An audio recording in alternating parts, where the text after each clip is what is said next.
네, 인드라망이라는 말이 있죠. 다 작은 것들이 하나하나 연결되어 있습니다. 이 말을 두고 사실 나비 효과를 떠올리시는 분들도 있는데 경제는 글로벌하게 바라보는데도 사실은 선거와 작은 것들도 영향을 끼칩니다.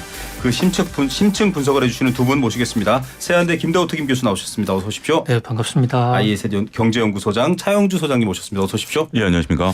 퀴즈를 조금 오늘은 어렵게 내드렸는데요. 보통 그렇게 내드리면 오답이 많습니다. 자, 1번 소비자 물가지수, 2번 생산자 물가지수, 3번 밥상 반찬 가지수. 힌트 좀 주시죠, 소장님. 세 가지 공통점은 다 올랐다라는 공통점이 있죠. 예. 네. 뭐 우리가 이제 생산자인지 소비자인지 밥상 물가인지 모르겠습니다만 일단 가장 기본적으로 움직이는 게 일단 반찬 물가가 올라가면 나머지가 다 연동이 됩니다. 네. 그러니까 어떻게 보면 힌트를. 제일 끝에 있는 거일 수도 있겠습니다만 네. 우리가 이제 직접 느끼는 거는 생산자가 뭔지 소비자가 뭔지 이런 건 잘 몰라요. 네. 모르지만 일단 여러분들이 시장에 갔을 때 내가 딱 물건을 들었을 때 이게 과연 얼마냐. 네. 이거가 올라가면 두 개가 다 따라오는 그런 것들이 있다. 그러니까 결국 1번, 2번이 원이 돼서 3번이 나와야 되는데 네. 3번 하나로 딱 보면 1, 2번을 다 할 수 있다. 네. 그런데 우리가 이제 경제에선 용어를 쓸 때는 좀 어려운 걸 쓰죠. 예. 그래서 이제 반찬 가지수 이런 거를 따지기보다는 네. 어려운 용어를 쓰니까 우리가 모르는 용어가 쉬운 걸 고르십시오. 쉬운 거가 정답이다. 이렇게 말씀드리겠습니다. 자, 평소 다이어트를 그렇게 주장하시는 차영주 소장님의 반찬 가지수가 궁금하기도 하고요. 교수님 힌트 하나만 내주시죠. 예, 물가라는 게 뭐냐면요. 물가는 가격하고는 좀 다릅니다. 네. 모든 상품에는 각각 가격이 있어요. 반찬에도 가격이 있고 또 뭐 책에도 가격이 있고 자동차에도 가격이 있습니다. 그런데 이런 것을 전체적으로 가중평균한 것을 가격을 가중평균한 것을 물가라고 그렇죠. 그러거든요. 그러니까 반찬의 가지수와 이 물가는 조금 시리얼이 좀 다르다 이렇게 볼 수가 있습니다. 예. 제가 어려운 숙제를 두 분께 요청 드렸습니다만 뭐 아시는 분들은 눈치 빠르게 아무리 바쁘셔도 정답 놓치지 않으실 것 같습니다. 자주 등장하는 말인데요. 네. 교수님은 워낙에 방송가에서 활약이 많으시잖아요. 또 아주 친절하게 또 역사까지 곁들여서 경제를 설명해 주시기 때문에 밥상에 최소 7첩 이상은 항상 영양가 있게 드시기를 제가 사드리지는 못하지만 이렇게 방송을 통해 입으로 응원드리도록 하겠습니다. 자, 첫 번째 이슈 가볼 텐데요. 첫 번째 이슈에서 말하는 것들은 오늘의 정답이 아닐 수도 있습니다. 이렇게 힌트를 드렸는데 틀리시면 안 됩니다. 자, 미국의 소비자 물가지수 CPI와 생산자 물가지수 PPI가 발표되는데 이게 발표되면 뭐에 관심이 쏠리냐. 자, 금리 내려가나 안 내려가나 이겁니다. 교수님. 예. 미국의 소비자 물가가 막 발표가 됐습니다.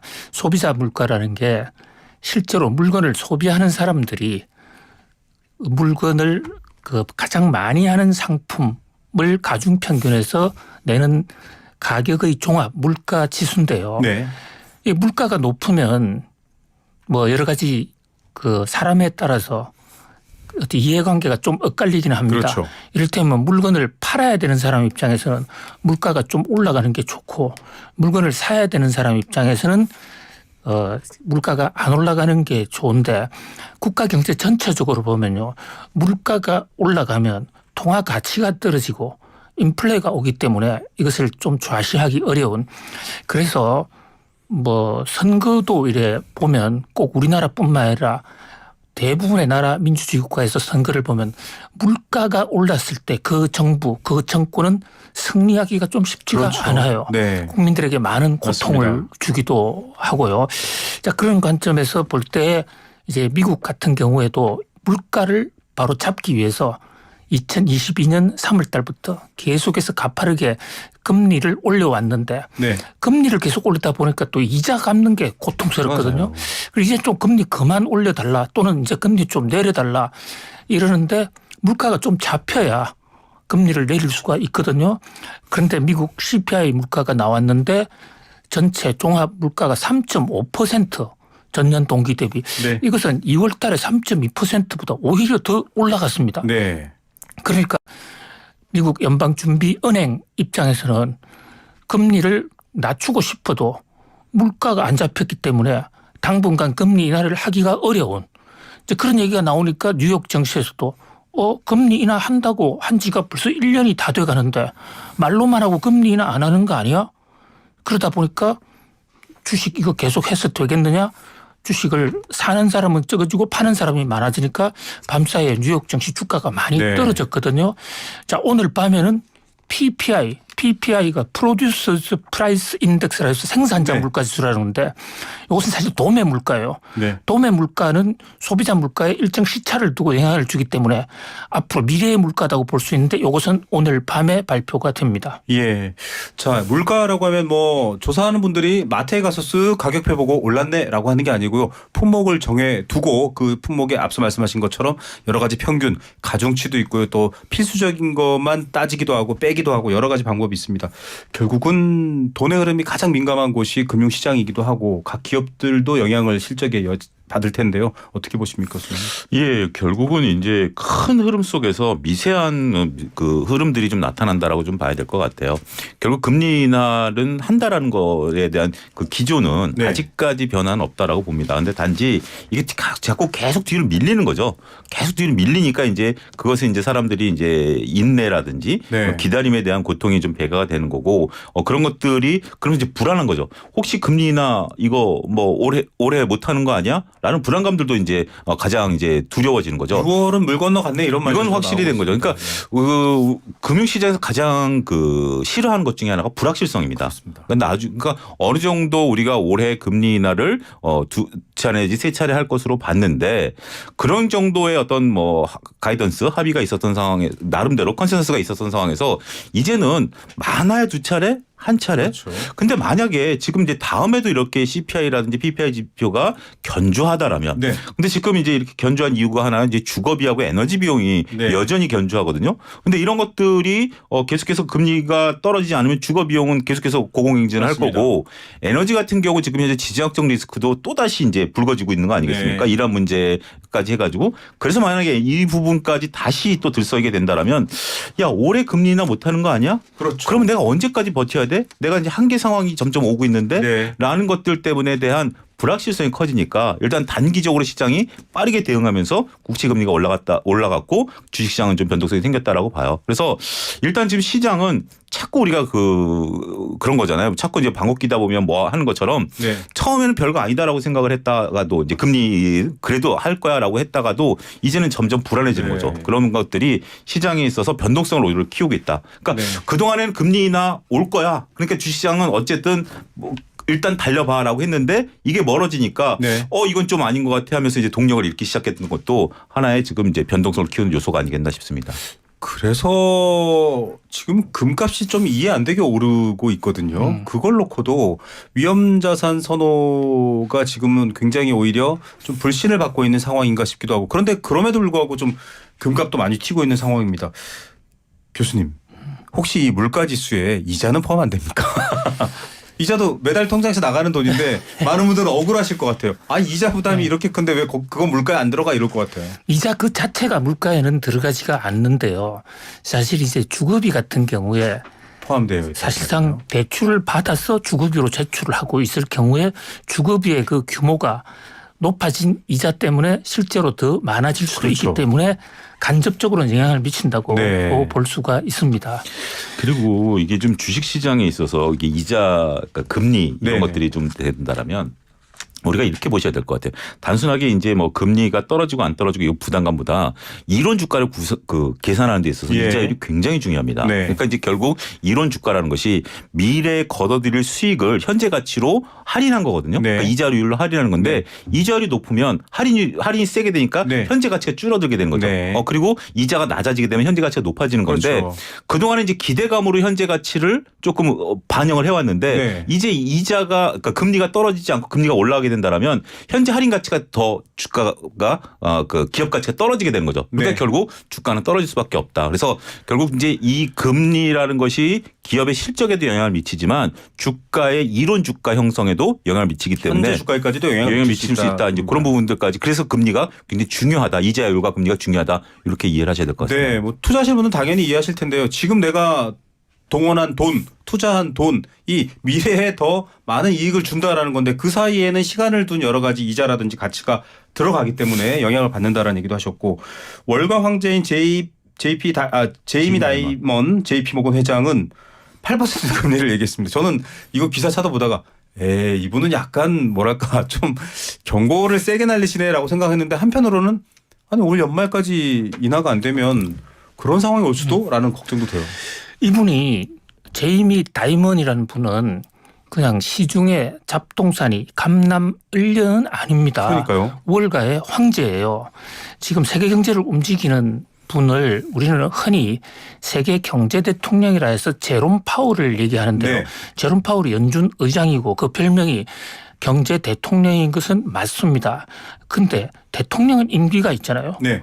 또 국민들이 심판하면 탄핵으로 물러나야 되고. 그렇죠. 그런데 저 권력을 가지고 있는 한 영원히 죽을 때까지 하는 황제가 있는데 뉴욕 월가에서 황제는 JP 모간의 CEO를 흔히 우리가 월가의 황제라고 그럽니다. 네. 왜냐하면 그만큼 영향력이 크고 네. 연방준비은행 제도가 운영하고 있는 연방준비은행 이 주식회사거든요. 예. 이 국영기관이지만 주식회사 여러 가지 아주 교묘하게 미국은 이렇게 복합적으로 만들어 놓고 있는데 이게 최대 주주가 JP 모간이에요. 그 우리나라로 치면은 한국은행 주식을 어느 민간 기업이 가질 수 있다는 소리예요. 그렇습니다. 예. 의결권 행사는 못하게 돼 있는데 실제로 미국의 중앙은행은 이 시중은행들이 만들었고 JP 모간이 주도해서 만들었습니다. 그만큼 영향력이 큰 거죠. 네. 거기에 대표가 황제 중에 황제가 금리 8% 올라갈 수도 있으니까 준비해. 이런 메시지를 날린 것은 단순한 경고라기보다도 지금 금융 상황을 보면 금리를 올리면 물가는 떨어지는데 그것은 충분하게 올려줘야 물가가 떨어지는데 제이미 다이먼이라는 월가의 금융 함유자가 볼 때는 미국이 금리를 충분히 안 올렸다고 보는 겁니다. 5.5도 약하다. 8까지는 가야 된다 이 말인 그렇습니다. 거죠. 5.5 가지고는 물가 못 잡는다. 네. 5.5에서 지금 멈춘 게 작년 9월 달 그 미국의 기준금리가 그때부터 5.5에서 지금까지 계속 5.5인데 그때부터 물가가 안 잡혔지 않느냐. 네. 그럼 금리 더 올려야 된다. 실제로 80년대 초에 폴 볼커가 연방준비은행 의장을 할 때 네. 그때는 금리가 20% 이상까지 올라가기도 했었습니다. 그렇기 때문에 물가 견주어 볼 때 저는 제이미 다이먼의 말이 맞다. 네. 그렇게 봅니다. 그리고 현재 지금 물가를 올해 3번 낮추겠다라고 연방은행은 한 번도 공표한 적은 없어요. 네. 점도표에서 그렇게 우연히 나타난 것이죠. 그리고 현재 경제 지표라면 금리 낮추면 안 됩니다. 네. 그리고 제롬 파월 연준 의장이 자꾸 금리 곧 낮추겠다라고 얘기를 하니까 시장에서는 금리 곧 낮아져. 그러면 대출금 안 갚고 오히려 돈을 더 빌려 쓰거나 고용도 사람을 더 많이 쓰는 거예요. 이것 때문에 거꾸로 얘기하면 제롬 파월의 입방정 금리를 곧 내릴 거야라는 입방정 때문에 물가가 더 올라가는 겁니다. 네.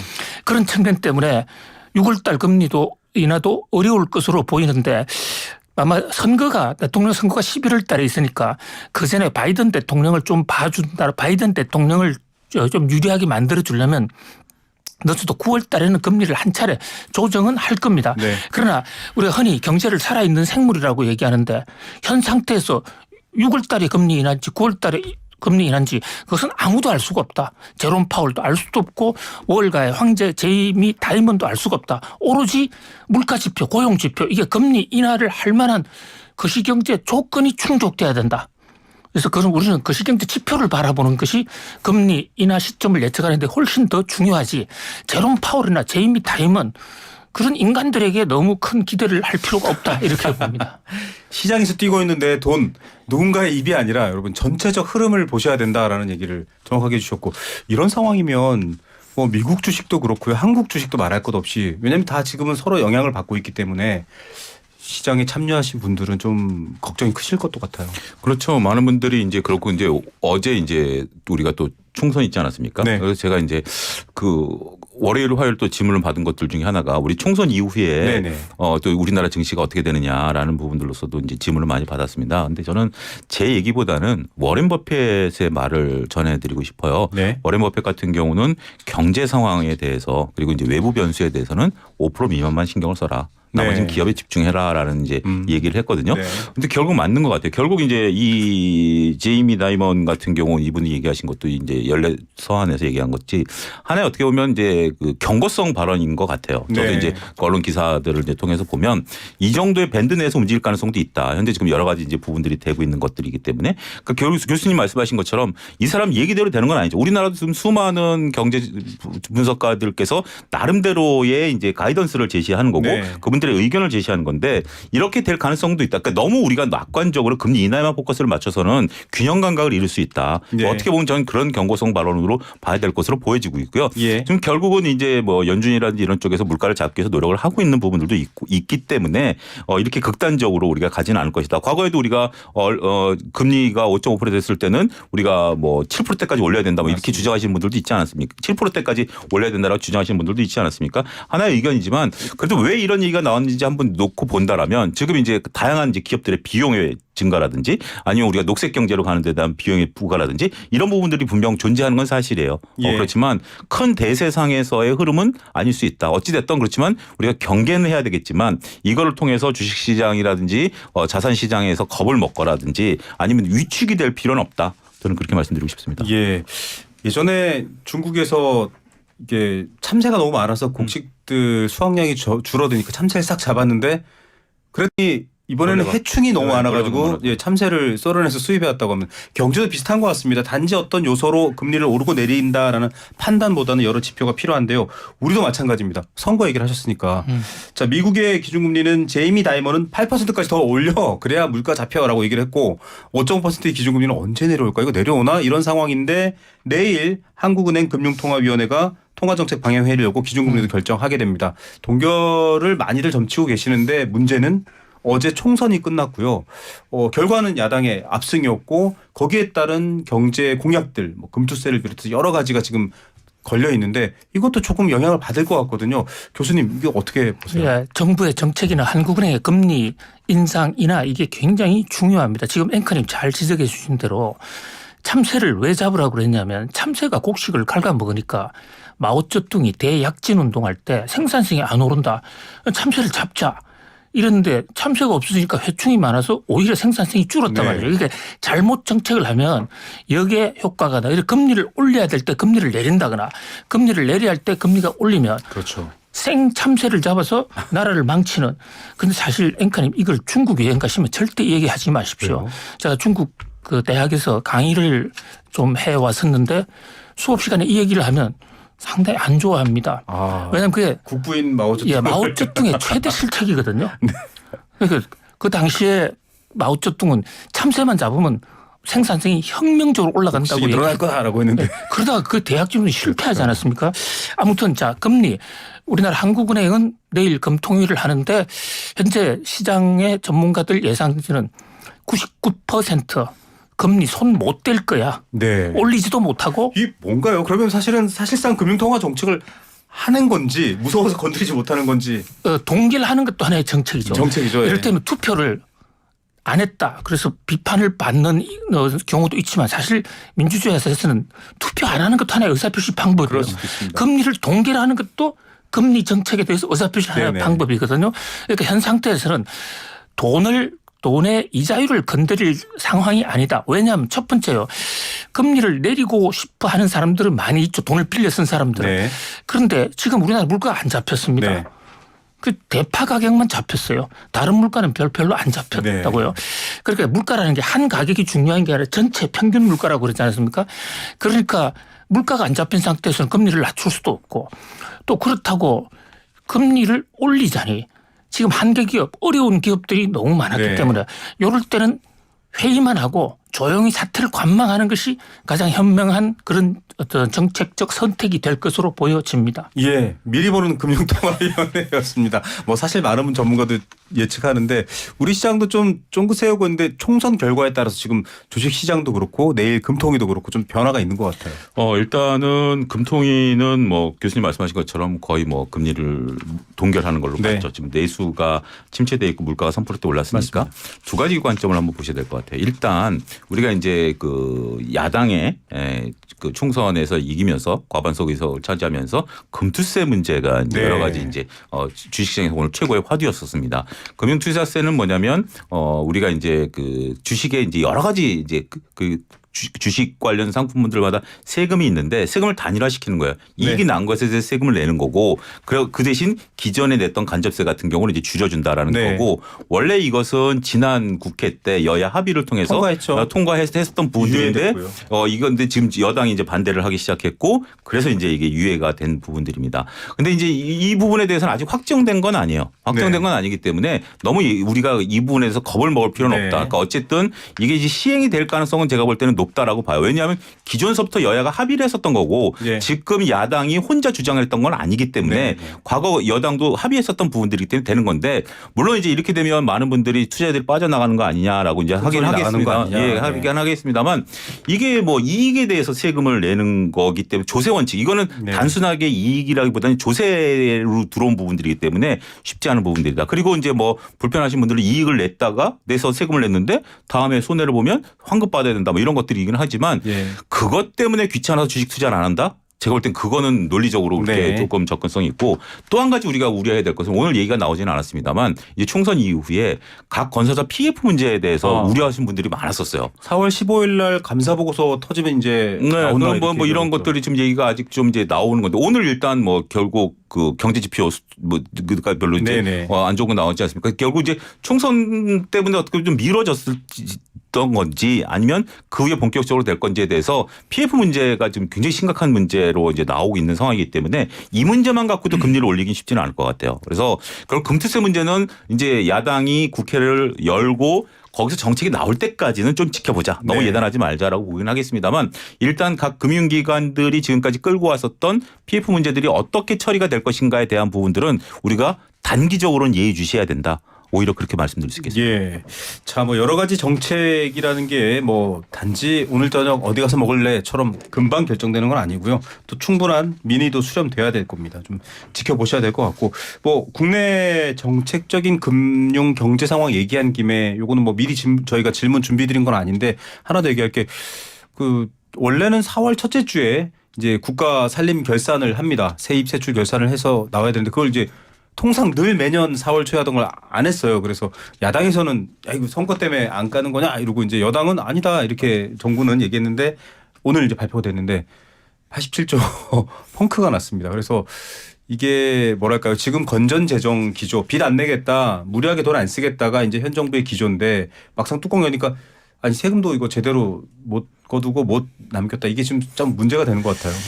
예, 현재 이제 우리 해마다 1년에 한 번씩 국가재정법에 따라서요. 지난해 국가재정을 어떻게 운영했느냐 결산을 하게 되어 있습니다. 국가재정법에는 4월 10일까지 하도록 되어 있습니다. 그런데 공교롭게도 4월 10일이 휴일이었잖아요. 그러니까 통상적으로는 4월 10일이 휴일이니까 9일까지 해야 된다.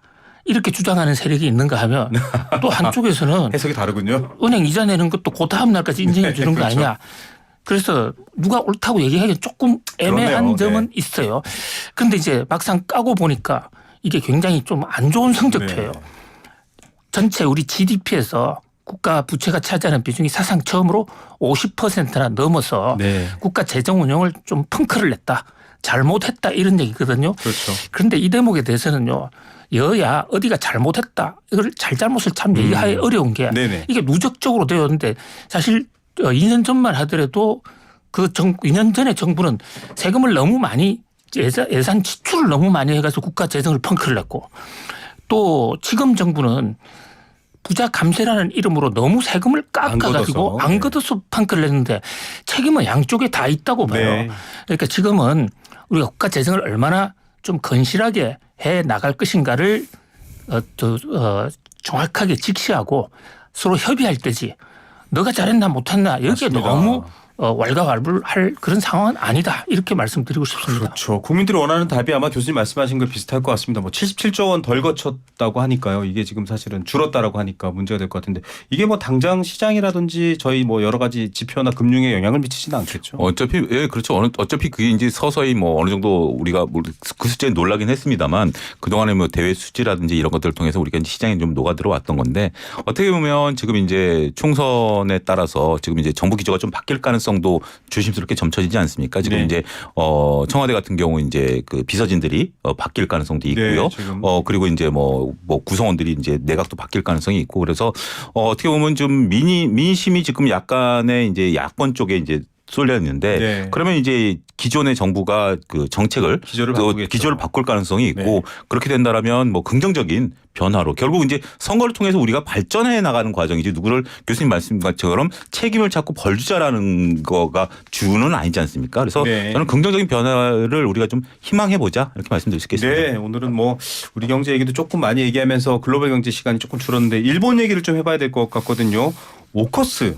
호주와 미국이 중심이 돼 있는 이제 새로운 중국을 견제하기 위한 안보 블록이라고 볼 수 있는데 여기에 이제 일본을 합류시킨다는 얘기도 나오고 또 일본과 미국의 어떤 경제적인 뭐랄까요 동반자 관계가 더 돈독해지는 것 같고요.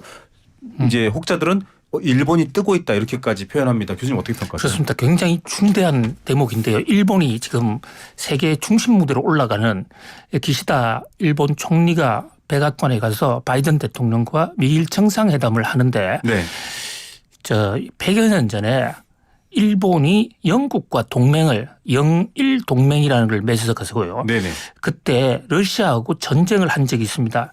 러일 전쟁을 했는데 네. 러시아가 훨씬 더 큰 나라였는데 일본이 결과적으로 이겼어요. 네. 동맹의 힘이었거든요. 러시아에서 오는 함대를 저 발트 해역에서 영국이 차단해 주는 바람에 네. 러시아 함대가 못 와서 한국에서 일어났던 러일 전쟁은 일본의 압승으로 끝났습니다. 네. 자, 일본이 일어난 것은 이렇게 외교로 일어났는데 지금 미국과 그 당시에 영일 동맹 못지않은 동맹, 네. 오커스 동맹이라고 하는데 오커스 동맹은 세계에서 가장 강력한 군사 안보 동맹입니다. 그러니까 미국, 영국, 호주 영어권을 쓰는 사람들인데 네. 여기서는 첨단 무기도 같이 서로 주고받는 거죠. 거기에 좀 일본을 특히 필러2라고 그래가지고 첨단 무기 같이 개발하자 여기에 좀 들어갔다고 봐요. 네. 그것은 일본이 군사적으로 위상이 상당히 높아질 그런 어떤 한반도에 주는 맞습니다. 영향도 적지 않을 것으로 보여집니다. 이런 상황은 사실은 안보가 경제와 연결되어 있기 때문에 요즘 경제 안보를 함께 보고 있기 때문에 영향을 많이 미칠 것 같습니다.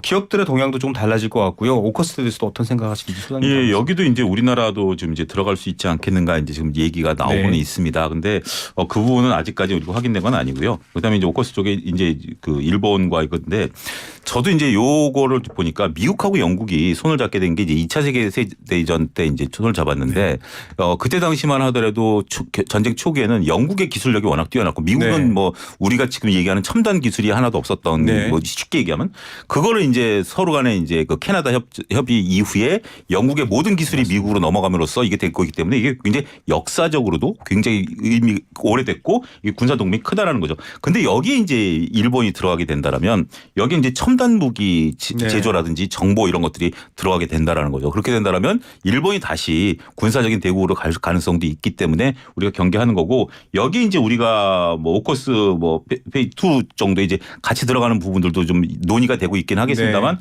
아직까지 우리 정부는 공식적인 입장 표명이 없다라고 본다라면 이 부분은 일단 군사적인 면에 있어서 우리가 좀 긴장도를 좀 높이고 봐야 되고 최근에 지금 미국과 일본이 반도체 동맹이라든지 예. 또 더구나 TSMC 같은 경우는 오히려 일본과 미국과 손을 잡고 있고 이런 하면서 우리를 또 그게 어떻게 보면 몰아가는 뭐 이런 모습들도 보이기 워낙에 또 때문에 대만이 미국, 일본을 모델로 일본과 굉장히 가까운 나라니까요. 네, 그렇죠. 일본에 지금 이제 공장을 지금 지어놓은 상태고 미국에도 또 공장을 짓겠다라고 지금 하고 있는 그런 상황이기 때문에 그런 부분에 있어서 오히려 우리가 좀 패싱을 당할 가능성도 배제할 수 없다 이렇게 말씀드릴 수 있겠습니다. 네. 자, 마지막 부분은 앞서도 잠깐 나왔던 얘기인데 이 중동 상황도 해법이 쉽지 않습니다. 가자 남부에서 이스라엘군이 철수를 하고 있고 진정되는 것 같지만 이란이 자국의 영사관을 공격받은 것 때문에 직접 이스라엘을 공격하겠다고 얘기하면 다시금 불이 붙는데 물론 그 전쟁 자체도 비극이지만 우리 입장에서는 또 에너지 안보, 에너지 가격 문제도 생각할 수 있는데요. 요건 한 1분 정도 말씀드립니다. 네, 국제 유가가 불안합니다. 사실 국제 유가는 우크라이나 전쟁 때문에 올랐다가 그 이후로 상당히 안정돼서 그동안 우리 물가가 잡히는데도 1등 공신은 국제 유가의 안정이었습니다. 그런데 지금 이스라엘 이 하마스 전쟁이 이스라엘이 이란의 영사관을 치면서 지금 이란의 보복이 되지 않느냐. 그러면 국제 유가가 또 오를 수도 있거든요. 물론 쉽사리 이란이 확전하지는 않을 것입니다. 그러나 국제 유가도 자칫 잘못하면 크게 변동할 수 있다. 이런 것을 감안하고 경제 계획을 좀 세워야 될 때가 아닌가 싶습니다. 네, 90선을 넘기면 조금 신경 써야 된다라고 얘기했는데 네. 오늘 이제 90달러거든요. 두바이 기준으로.